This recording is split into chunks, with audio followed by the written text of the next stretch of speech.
Hello friends, welcome to study capsule. दोस्तों, आप सभी का स्टडी कैप्सूल में बहुत बहुत स्वागत है। दोस्तों, आज का हमारा पार्ट है इंग्लिश मिक्स्ड पार्ट 2। इसके पहले भी हमने एक फर्स्ट पार्ट अपलोड किया था, तो उसे देखना ना भूलिए।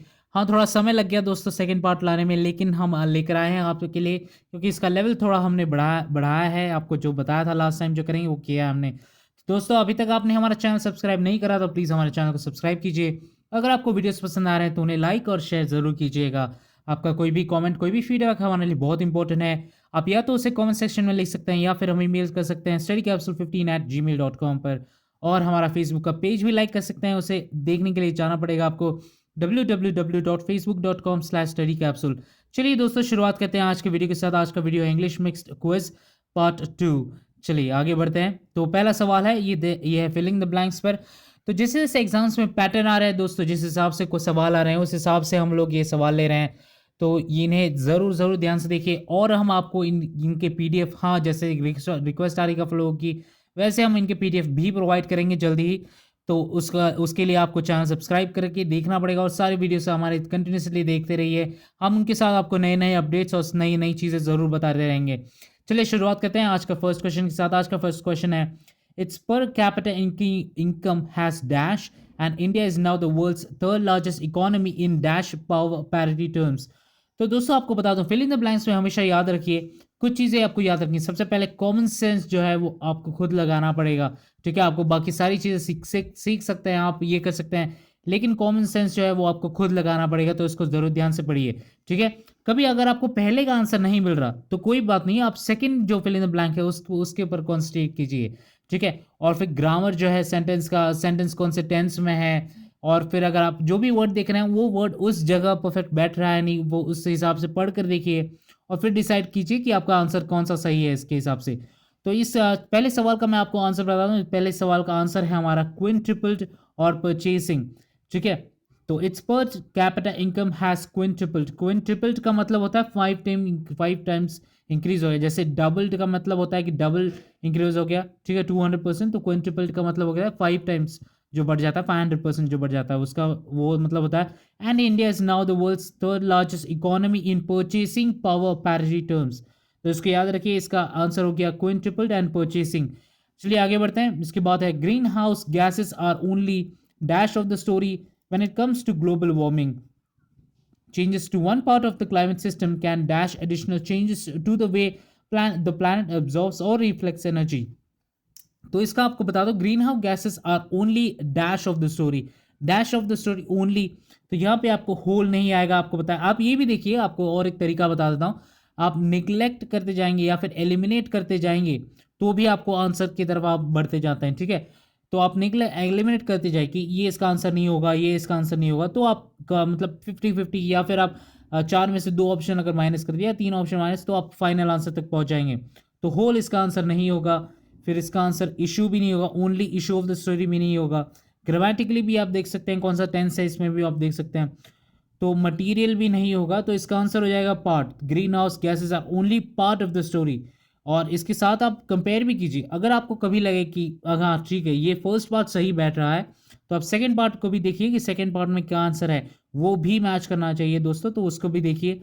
Green house gases are only part of the story when it comes to global warming.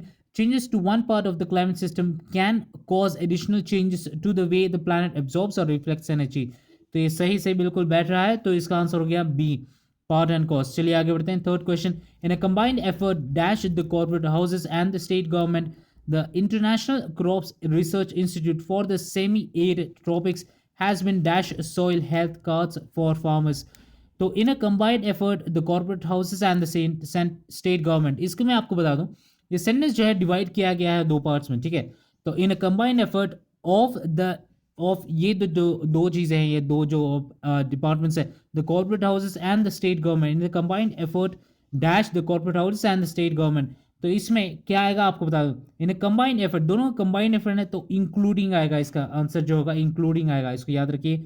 In a combined effort including the corporate houses and the state government.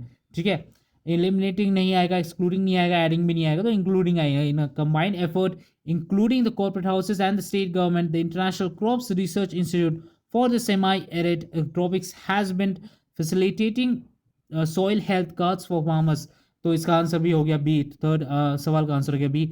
आगे बढ़ते हैं fourth question. After dash generating of electricity from its wave turbine deployed at near Rutland island in Andaman, the scientists will soon start the dash of a 1 kilowatt hydrokinetic turbine। तो इसमें आपको अब आपको जैसे बता दूं, यहाँ पे कुछ कुछ वर्ड्स हैं जिनका आपको मतलब मीनिंग नहीं पता होगा।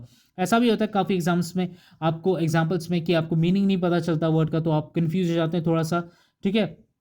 तो इसमें आपको सबसे पहले बताता हूँ, after dash generating of electricity from its wave turbine deployed at near Rutland island Andaman, ठीक है।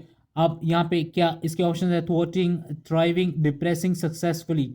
तो अगर आप यहाँ पढ़ेंगे तो ठीक है, शायद आपको थ्वार्टिंग, थ्राइविंग का शायद से मतलब ना पता चले, तो भी आपको बता दें सेकंड सेंटेंस की तरफ पढ़ते हैं, the scientist will soon start the dash of a 1 kilowatt hydrokinetic turbine. तो सून स्टार्ट द डिस्ट्रक्शन नहीं आएगा, क्योंकि यहाँ पे एक जो सेंटेंस है वो एक पॉजिटिव इसमें है, तो डिस्ट्रक्शन नहीं आएगा, फॉल्सिफिकेशन नहीं आएगा, इन्वेंशन नहीं आएगा, फैब्रिकेशन आ सकता है यहाँ पे। तो फैब्रिकेशन का आंसर देखते हैं, अगर यहाँ पे पहले इसमें सक्सेसफुली डाल दे तो अक्सर after successfully generating electricity from its wave turbine deployed at near Rutland island in Andaman, the scientist will soon start the fabrication of a 1 kilowatt hydrokinetic turbine. तो इसका आंसर हो गया डी दोस्तों, इसको याद रखिए। तो इसके साथ आपको और एक चीज़ बता दूं कि वो कैप भी आपका इंपॉर्टेंट है दोस्तों, वो कैप भी आपका बहुत इंपॉर्टेंट है। इसके ऊपर भी हम एक वीडियो लाएंगे जल्दी, जिसमें काफ़ी सारे वर्ड्स और काफ़ी इंपॉर्टेंट वर्ड्स जो भी होते हैं उनको भी लाएंगे, इंक्लूड करेंगे, तो उनको भी ध्यान रखिए। आगे बढ़ते हैं fifth question. The government is gearing up to assess the one of its pet programmes, the Sansad Adarsh Gram Yojana SAGY, after initial enthusiasm among MPs has dash with turned to dash with less than 100 MPs adopting a second village under the program। तो इसमें आपको बता दूं कि the government is gearing up to assist the dash of its one of its pet programs। अब इसमें आपको बता दूं कि यहाँ पे क्या हो रहा है, तो it's trying to gearing up to assess, assess मतलब चेक करना कि भाई क्या है। तो असेस अगर आपको बताता हूँ, एबिलिटी आ सकता है यहाँ पे, एबिलिटी मतलब उसका जो कोई भी उसका प्रोग्राम है उसका एबिलिटी कैसा है, ठीक है, उसके क्या क्या रिजल्ट्स हैं, तो ये सारी चीज़ों पे असेस कर रहा है, ठीक है। Assess the dash of its one of its pet programmes the Sansad Adarsh Gram योजना after initial enthusiasm among MPs has turned to dash with less than 100 MPs adopting a second village under the program। तो यहाँ पे जो negative थोड़ा sense में जा रहा है ये, ठीक है। तो यहाँ आपको बता दो, कंसर्न जो turn to concern with less than 100 MPs नहीं आएगा, लेथार्जी भी नहीं आएगा, डलनेस भी नहीं आएगा, तो एपैथी आ सकता है। एपैथी का मतलब होता है कि एक लेस रिस्पॉन्स, या फिर नहीं, एक जो जिसका इतना एक्सपेक्टेड नहीं था रिजल्ट, इतना कम रिजल्ट, या एक जो नेगेटिव सेंस में आप बोल सकते हैं, ठीक है। तो यहाँ पे एफिकेसी भी आ सकता है फर्स्ट पार्ट में। एफिकेसी का मतलब होता है कि एफिशिएंसी कितनी है, एफिशिएंस जो रिजल्ट है वो कैसा है। एफिशिएंसी का तो एक सिनोनिम हो गया इसका। The government is caring up to assess the efficacy, मतलब उसका कितना रिजल्ट है, कितना परसेंट रिजल्ट आता है उस चीज़ का। The government is gearing up to assess the efficacy of one of its pet programs, the Sansad Adarsh Gram Yojana, after initial enthusiasm among MPs has turned to apathy with less than 100 MPs adopting a second village under the program। तो सही सही इसका बैठ रहा है, तो fifth का answer हो गया डी। आगे बढ़ते हैं दोस्तों सिक्स क्वेश्चन की तरफ। In a digital India and with dash availability of credit rating, bank accounts, Aadhaar information and mobile phones, technology can help in eliminating human dash in sanctioning and extending credit to the borrower। अब इसका आपको बता दूं तो यहाँ पे कि इसका सेंटेंस का मतलब क्या है कि कोई एक जो अभी इतनी इन्फॉर्मेशन, जो आधार कार्ड की इन्फॉर्मेशन, मोबाइल नंबर जो होता है, टेक्नोलॉजी जो है वो हेल्प कर सकती है कि जो एक लोन देती है या फिर क्रेडिट जो देती है किसी भी कस्टमर को, किसी भी बैंक अकाउंट होल्डर को, तो उसमें क्रेडिट ये देने के लिए या लोन देने के लिए एक जो टेक्नोलॉजी वो काफ़ी हेल्प कर सकती है विदाउट ह्यूमन उसमें इंटरवेंशन की आप बात कर सकते हैं, या मतलब जो ह्यूमन जो खुद जाके ये करते हैं कि भाई इसको दे देंगे थोड़ा सा लोन, और ये सब जो है जो बैंक्स में भी होता है काफ़ी, अगर आपने देखा होगा क्रेडिट रैंकिंग अच्छी नहीं होती तो भी लोन्स दे देते हैं, जैसे काफ़ी अपने काफ़ी स्कैम्स भी देखेंगे तो उनसे उनमें। तो इसका आंसर हो जाएगा B, intervention, widespread and intervention in digital India and with widespread availability of credit rating, bank accounts, other information and mobile phones, technology can help in eliminating human intervention। Human जो human एक खुद में जो उसमें जाकर और जो changes करते हैं ये बाकी सारी चीज़ें, तो human intervention in sanctioning and extending credit to the borrower, इसका आंसर हो गया बी। चलिए आगे बढ़ते हैं दोस्तों। इसके बाद 7th question, asset management companies will initially be dash to participate in commodity futures before foreign portfolio dash and insurance companies which could be allowed in at more or less at the same time। तो asset manage companies will initially भी, इसका बता दूं कि dash to participate, तो allowed to participate आएगा, permitted भी आ सकता है, लेकिन ओपोनेंट्स जो है वो सेकंड जो फिल इन द ब्लैंक्स उसमें नहीं बैठता। ठीक है, commodity futures before foreign portfolio opponents नहीं आएगा, तो फॉरेन पोर्टफोलियो इन्वेस्टर्स आएगा। Asset management companies will initially be allowed to participate in commodity futures before foreign portfolio investors and insurance companies which could be allowed in at more or less at the same time। इसका answer हो गया D दोस्तों। आगे बढ़ते हैं। 8th question, while it has repeatedly dash it is better placed in direct face off against a dash Congress, there are parts of India where its presence it's either marginal or very slight। तो इसमें आपको बता दूं कि while it has been repeatedly pretended नहीं आएगा, tired नहीं आएगा, demonstrated आ सकता है, unreliable नहीं आएगा। तो इसका आंसर होता है शायद सी। देखते हैं सही बैठता है क्या। while it's at it has been repeatedly demonstrated it is better placed in direct face offs against a diminishing Congress, सही बात है। there are parts of India where its presence is either marginal or very slight, तो ये C answer है इसका, सी एकदम सही बैठता है। 9th question, endless scream of alarm clocks and studying until eyes dash in their sockets, pressure cooker competition, the desperate feeling that one's entire future dash in balance।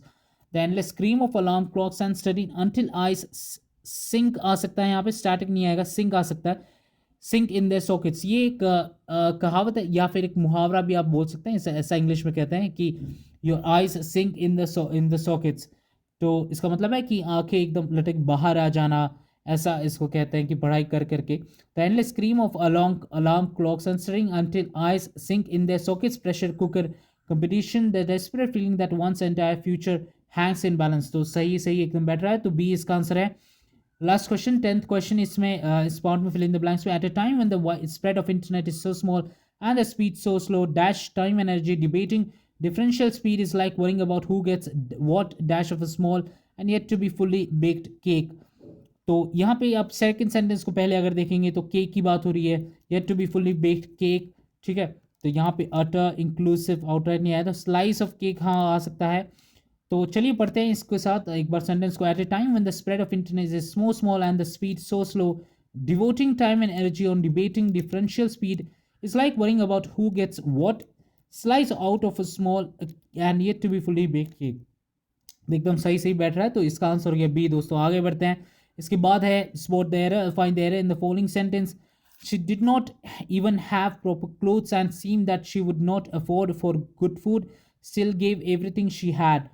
तो इसमें आपको बता दूं इसमें क्या गलत है।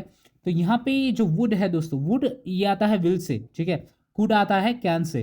तो यहाँ पे आपको बताता हूँ वुड, तो शी कैन नॉट अफोर्ड ऐसा आता है, या ऐसा हम बोलते हैं कि वो एफर्ट नहीं कर पा रही थी, तो शी कुड नॉट आएगा। कैन का जो वर्ब है, कैन का जो टेंस है वो कैन नॉट या फिर कुड नॉट आएगा यहाँ पे, तो इसकी ध्यान रखिए। She did not even have proper clothes and seem that she could not afford for good food, still gave everything she had. तो इसका आंसर है B.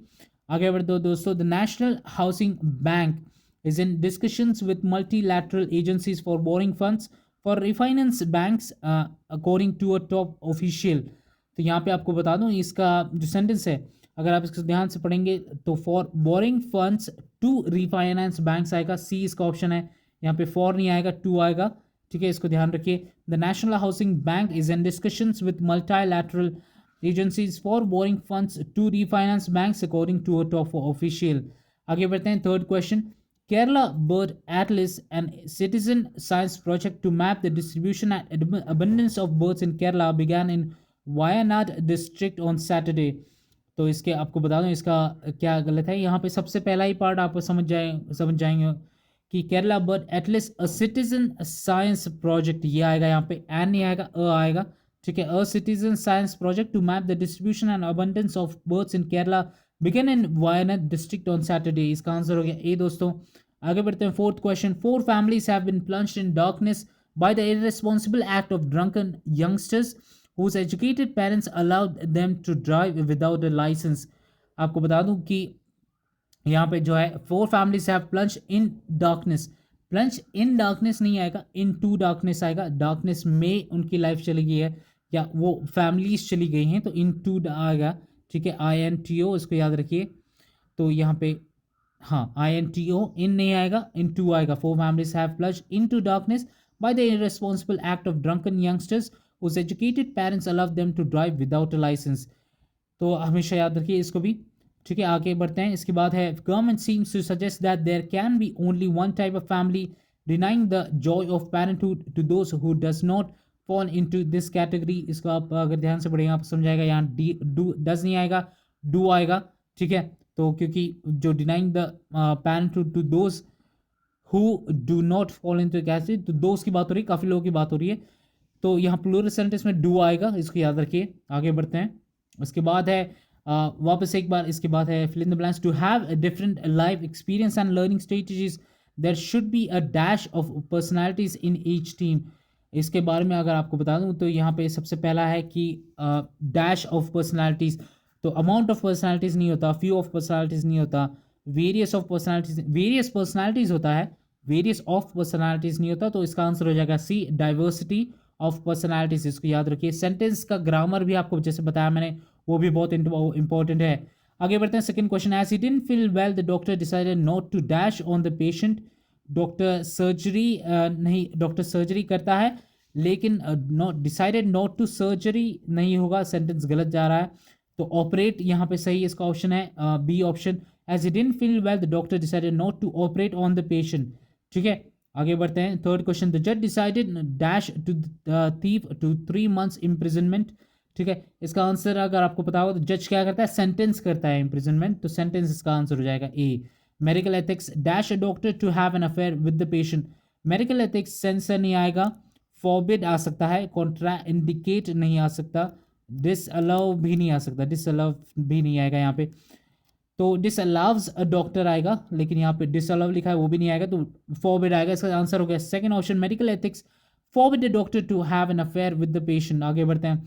Fifth question, Putin's overwhelming victory clearly shows that what Russian want is a strong leader who will dash Mother Russia to her pride and glory। अगर आप इसको ध्यान से पढ़ें तो रीस्टेट नहीं आएगा, रिस्टोर आ सकता है, रेस्क्यू नहीं आएगा, रिट्रीव नहीं आया, तो रिस्टोर आ सकता है यहाँ पे। ठीक है, Putin's overwhelming victory clearly shows that what Russian wants is a strong leader who will restore Mother Russia to her pride and glory। एकदम सही बात है। आगे बढ़ते हैं। I have no dash motive in offering this advice, I seek no personal advantage. इसका अगर आपको बता दूं तो इस सेंटेंस को अगर ध्यान से पढ़ेंगे तो आपको पता चलाएगा कि मैग्नानिमस नहीं आएगा, इम्प्लाइड नहीं आएगा, अल्ट्रुइस्टिक नहीं आ सकता, अल्टीरियर आ सकता है। तो I have no ulterior motive. Ulterior का मतलब है कि कोई छुपा हुआ मोटिव या फिर कोई हिडन मोटिव ऐसा नहीं है। तो I have no ulterior motive in offering this advice, I seek no personal advantage. चलिए आगे बढ़ते हैं। इसके बाद है ईडियम्स की बारी आती है वापस। He put us in dash in a real fix when he did not turn up to pick us up. ठीक है, तो इन अ रियल फिक्स इसका मतलब होता है कि डिफिकल्ट सिचुएशन, उसने हमें डिफिकल्ट सिचुएशन में डाल दिया जब हम वो पिकअप करने नहीं आया। ठीक है, तो ठीक है आगे बढ़ते हैं। I rack my brains to solve this difficult problem. I rack my brains इसका मतलब होता है कि I subjected my mind to hard thinking. ठीक है, मैं दिमाग पर बहुत जोर डाल के I try to solve this problem, ये इसका मतलब है डिफिकल्ट प्रॉब्लम। तो I subjected my mind to hard thinking, ये इसका आंसर होगा। My father strained every nerve to enable me to get settled in life. तो my father dash worked very hard आ सकता है, तो worked very hard, spent use want नहीं, tried all tricks नहीं, ब्राइट सेवरल पर्सन नहीं। तो इसका आंसर होगा my father worked very hard to enable me to get settled in life, ये इसका मतलब है। we should be a dash we should be a life and soul to one who trusts us। तो यहाँ पे आपको बता दूँ तो यहाँ पे we should be directly oppose नहीं आएगा, be brutal नहीं आएगा, strange नहीं आएगा। आप सेंटेंस पढ़ते हैं तो उस टाइम सेंटेंस का क्या मतलब है, सेंटेंस किस तरफ जा रहा है, उसका मीनिंग क्या है, तो वो भी ध्यान से पढ़िए। तो we should be main support आएगा इसका answer, we should be main support to one who trusts us। ठीक है, आखिरी सवाल, names father is sure that he is nobody's fool। तो इसका मतलब है कि राम फादर है, Ram's father is sure that he is nobody's fool, तो ही इज वाइज। फूल का ऑपोजिट है तो वाइज, तो Ram's father is sure that he is to be wise नहीं आएगा, he is to be wise, मतलब ही स्मार्ट दैट इट। तो चलिए इसी के साथ हमारा वीडियो खत्म होता है दोस्तों। Thank you so much for watching this video friends. आपका कोई भी सवाल, आपका कोई भी कमेंट, कोई भी क्वेरी हमारे लिए बहुत इंपॉर्टेंट है, या तो आप इसे कमेंट सेक्शन में लिख सकते हैं या फिर हमें मेल कर सकते हैं studycapsule15@gmail.com पर। और हमारे फेसबुक पेज में भी जाकर इसका हमारे फेसबुक पेज को लाइक कर सकते हैं। हमारा फेसबुक पेज है www.facebook.com/studycapsule। Thank you so much friends. आपने अभी तक हमारा चैनल सब्सक्राइब ना करा तो हमारा जो आइकन दिख रहा है राइट साइड पे, इस पर क्लिक करके हमारे चैनल को सब्सक्राइब कर सकते हैं। Thank you so much for watching this video friends. Hope you have a wonderful day ahead. Take care.